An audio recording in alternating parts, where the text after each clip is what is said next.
before I get started, I want to say a couple things. One is that I'm gonna be talking about myself a little bit more than I like to today.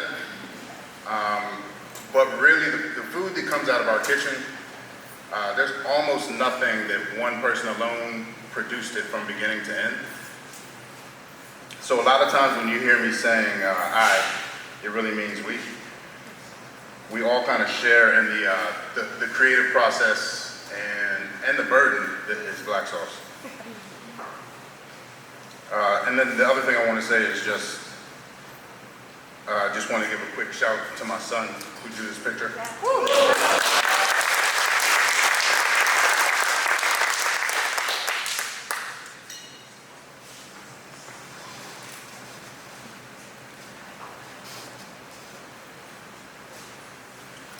All right, so to preserve something is to maintain it in its existing state, right? And it's essentially to stave off its death, to try to keep it from some terrible or permanent end, or just being forgotten. And a lot of times the way that we do this is we render something still. Because once it's still, you can kind of capture it and you have that moment. I think there's a lot of ways that people do this. Photography is one of the ones that I think is the best. And with photography, a lot of times you can capture something, make it still, and then you have that image to look back on. You're going to see some pretty incredible photographic images in some of these slides, but I didn't take any of them. Because the fact is, I don't really think like that. I don't know that I have the capacity to think like that. There's been very few times in my life where I had a conversation with myself, like, yo, son, you need to take a picture of this.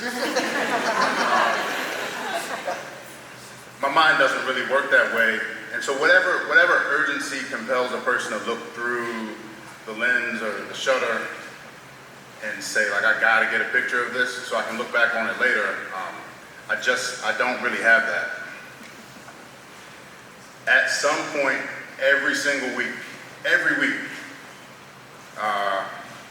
I'm at a cutting board and maybe I'm boning a pork loin or slicing through a crate of apples. And somebody, by somebody I mean Laura, or Denzel, who got a phone out right now taking a picture. Somebody comes in and looks at that same pile of bones or apple cores and then takes a picture. So honestly, 19 times out of 20, even though I created that pile of stuff and I was standing next to it the whole time, and it never occurred to me that I should try to preserve it in a photograph. And maybe 16 times out of 20, I'm focused enough on what I'm doing that I don't even notice the person taking the picture. Something else I don't do particularly well as far as preserving is cataloging or archiving recipes. Now don't get me wrong, I'm not saying I don't use recipes at all. I do use them. But from very early on, when I felt like I might make a living with food, I found myself to be much more captivated, much more interested in the process, the technique, the skills, and then sort of general understanding about how food works together, all the things that underlie a recipe. So I started off just buying ingredients. I'd buy stuff that I was familiar with, some stuff I wasn't as familiar with. Mangoes, lemongrass, turmeric, ginger, hibiscus, oysters, salt cod. And I'd buy it one week. My wife can attest to this. And then the very next week, I was buying it again and I was making it differently. Can I extract more flavor out of this by grating it or chopping it? Should I pound it in a mortar and pestle? Should I use a food processor?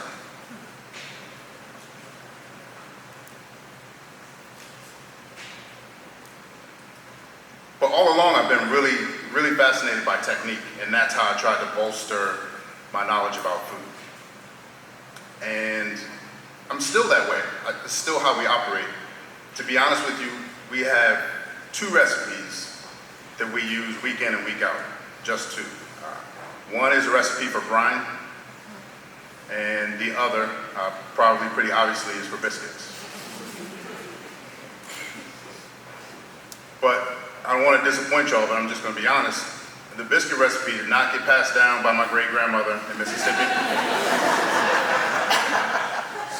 It's really just kind of a formula, something that, you know, we tweaked it over time, and it still gets tweaked even today. If it's more humid in the kitchen, if it's hotter in the kitchen, if the intended use of what we're making is going to be a little bit different, then the recipe too might get changed a little bit. But as you might imagine, this can be a problem in my line of work, not having recipes.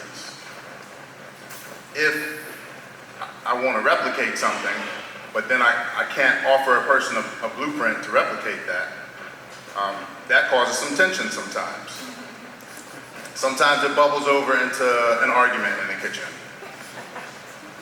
Sometimes it manifests like I'll go to the bathroom, or I'll go to get some water, and when I come back, somebody's hustling to cover up what they did. Because now they're doing it the way they want to do it, which they can, right, if I haven't provided them with a blueprint.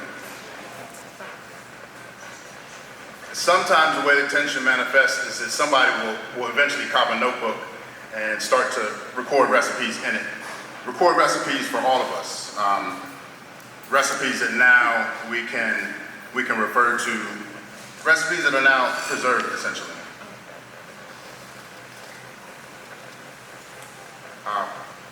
But there is one way that I preserve, that I do it pretty well, I'm pretty diligent about it, and that's canning. The deal with food is, it's real ephemeral. Sometimes we get a crate of something on a Saturday at the farmer's market. If I haven't used it by Wednesday, and you know, my brother wants to get a couple of days of rest in the beginning of the week, if I haven't used it by Wednesday, it's already changing. Food's real ephemeral. If I want to utilize something when it's truly at its best, I got to find it during the season, during the moment, when it's at its peak. And I have to figure out a way to put it up, to save it for later. So every spring, without fail, I got to pickle ramps, asparagus, spring onions, rhubarb. That's every spring. Those things are only going to be here for a short time. Strawberries, if I can get to them. Every summer, I got to preserve figs. I got to find time for peaches, cherry tomatoes, apricots if they survive, because the weather around here is real fickle. Okra, if it's not too woody. And then in the fall, without fail, I got to get to apples, leeks, and onions. I got to get some of all those things in a jar. But the thing is, and this is a large part of what I want to talk about, preserving that way is not really like photography. I can't render food still. If you're preserving something with salt, smoke, dehydration, vinegar, microorganisms, whatever it is that you're doing, that food's still changing, still in the process of changing. So I guess what I'm doing is kind of shepherding a slow chemical change, more than I'm actually making something still. The asparagus that I put into a jar last week, it's only going to be asparagus in name. 6 or 12 or 18 months from now, when I pop the top off the jar and make pickled asparagus frites. It's not going to be a vibrant green, crisp stalk like it is now. It's going to be pale. It's going to have several dimensions of sour. It's not going to have the same predictability. But it's also going to be worldlier, and it's going to be something that's tangibly different. So maybe I misspoke a little bit. I said I'm good at this kind of preservation. I didn't start out good at it. It requires a lot more planning than what I'm used to. I see a lot of people in the audience that know me pretty well. I see Ben back there. People who know me professionally, Laura, my God, who know I'm not that organized, you know? I do the best I can with what I have, but I'm not a super organized person. Preserving the way that I do it, it requires some planning. It requires me to think about what do I need today to serve this dish in November. And not serve this dish for 4 people, but maybe serve it for 240 people. How much of this do I need to make sure that we've got enough from now until the next time farmers are pulling the same thing out of the ground next year? And then there's this other question that nags at me all the time, which is, am I preserving it just because it's here, or am I actually doing something that's going to make it better? Am I adding some value to it? I mean, a really ripe peach in July, it's juicy, it's fleshy, it's got a very distinct taste. It's hard to beat that. It's hard to improve on that. So am I just going to drop some in a jar with some vinegar? No. But maybe I can pull each wedge of that peach off of the pit, give it a short stint in the smoker, think carefully about what kind of smoke we're using as fragrance for that, and then preserve it with some sugar and some acid and that smoke and that savory that we put in it, and then try to pair it well with some of the other things that we do. It's a process that requires some thought.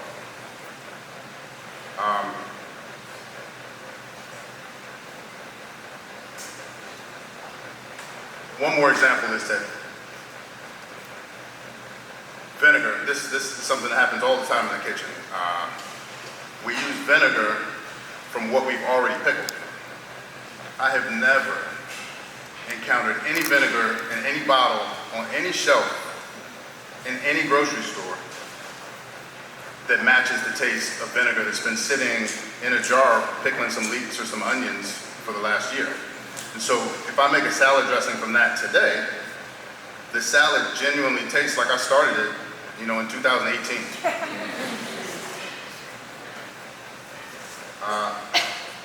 So speaking of 2018, last year was a year when preserves really started to take on a newer, more profound meaning for me. It was a Thursday in March. I arrived at the kitchen at about 6 a.m.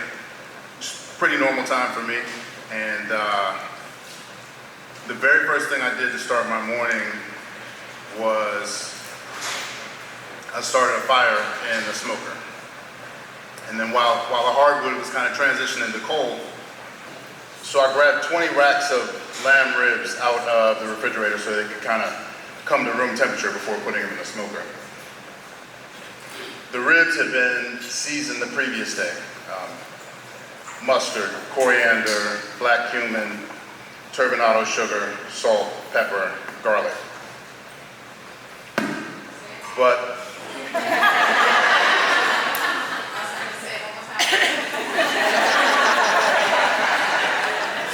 mustard, coriander, turbinado sugar, black cumin, kosher salt, black pepper, and garlic. But the legacy of those ribs actually started much longer than just the previous day, much longer before that. Each time we get a lamb yoke into the kitchen, the yoke of the lamb is essentially the front half or front third of the lamb. Each time we get a lamb yoke, we have to break it down. We use the neck, the shoulders, and the shanks. And we braise those, and then we have braised lamb for the farmer's market. We serve it with an egg or smoked feta. You guys have had it. But off of each yoke, we only get 2 racks of ribs. it probably takes 3, possibly 4 yolks to have enough braised lamb meat for a farmer's market, which means at max we're getting 8 racks of ribs from that cycle of production. So then we gotta kind of painstakingly vacuum seal and freeze each rack. You gotta have room to do that.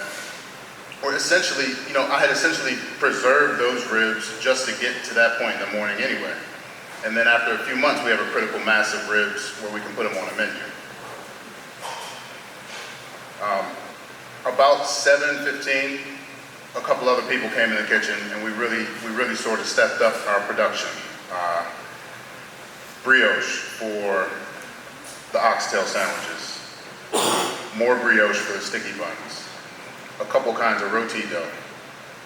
As usual, I made the menu a little bit more labor intensive than I had to.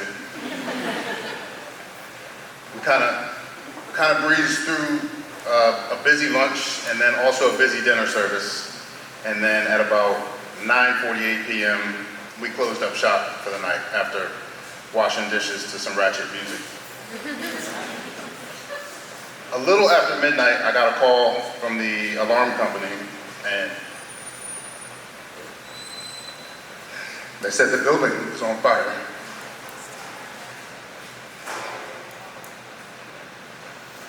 And they were sorry.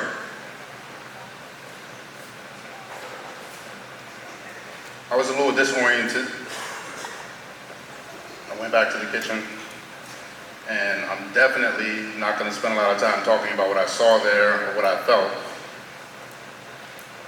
because I still have some emotions tied up in it. But we lost a lot.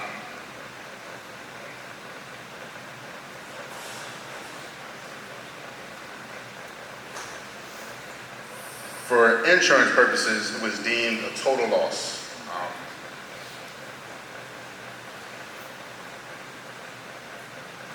We lost ovens, stoves,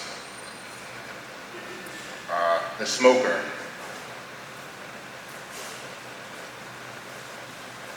but besides the equipment, which is all stuff you can get back, we lost a collection of several hundred books.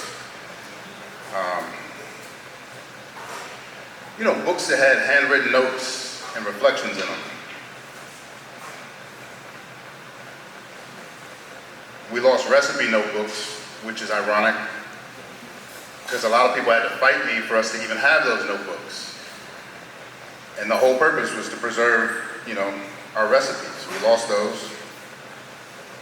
In addition to the fire and smoke damage, the fire department put thousands of gallons of water into the building. So cast iron pans, wood blocks, wood countertops, devastated. And now I had to figure out, how do I pick up all the pieces? Feeling like we lost everything. So 2 amazing things happened. The first thing that happened is just, man, the people around us really rallied to support us. I see a lot of you in this room. Shit, is that my phone?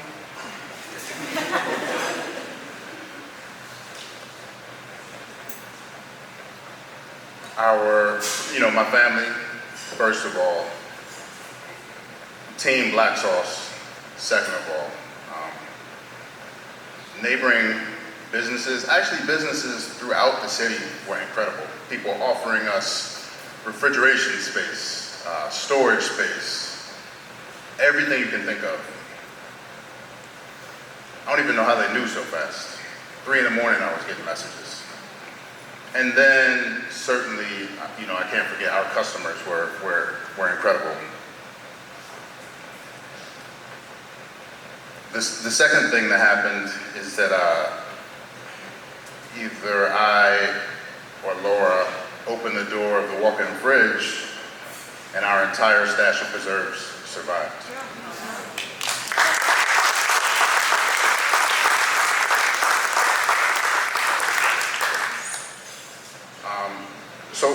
I hate to try to tie this together with some corny metaphor about preserves. But the fact is that businesses, lives are as ephemeral as the food that we're making. And there were some snapshots of what Blacksauce was before the fire, and some snapshots of who we were after the fire. But that process that's happening over time, that slow change, there's really no one photograph that documents that illuminates that. So I spent a lot of time thinking about who we were and how were we going to stay those same people. And I don't know that I can put into words what makes us authentic to some of you people. But there's certainly a sincerity with which we approach food.